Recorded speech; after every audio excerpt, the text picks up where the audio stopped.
Hello, friends. It is your favorite Scrum Master here, Anna Bengham. I am here to share information regarding Scrum and Kanban. So if your team is saying we're Scrum right now, but we want to go towards Kanban direction, it's always good to listen out and hear the team out, right? And really, one of the things that I would say for Scrum Masters is to, one, listen to why the team wants to move to this direction.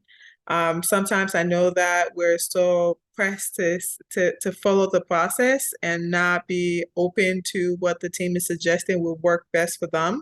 However, I think you can be able to make that observation and also think through how making this transition will support them or help them become more efficient in the work that they're doing. So the first thing first, listen to the team as to why they want to transition.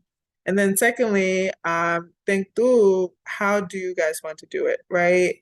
Sometimes the transition can happen as far as like, changing the board, or you guys can start doing like minimal changes, right? Without going full blown to transition into Kanban altogether. So it's just a lot of other things that you would need to figure out or have that conversation with the team in order for you guys to move forward to making this transition.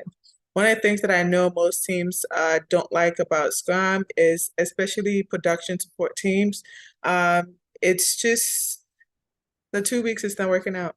The 2 week sprint is not working out because they consistently get in stuff that is new, shifting direction. Maybe they had done backlog refinement and now they're the sprint planning, and the backlog refinement that they've done is not relevant to work that they have to be doing right now, right? So, I mean, that's just one reason that I've seen why most teams want to, transition into becoming Kanban a team. I would say do your research, educate yourself first, Scrum Masters, because I think that we should be able to know these different frameworks within Agile, right? I mean, Kanban is really practices and methods that are being utilized, right, to visualize the workflow better. So do your research, understand why that is, maybe come up with like a pro and con for the team, for them to be able to also have that conversation in regards to what direction they want to go into, right? I think it's always important to give them that option. Once you guys have discussed, the pros and cons in using Scrum and Kanban, then bring it back to the team and say, what do we want to do with this information, right?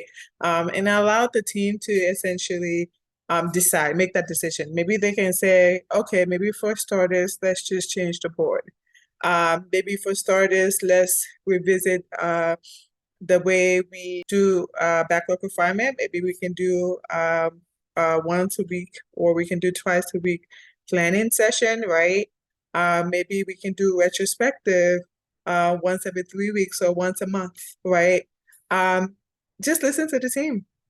I think you should listen to the team and see what it is that they're looking for and try it, experiment. Everything is an experiment at the end of the day, right?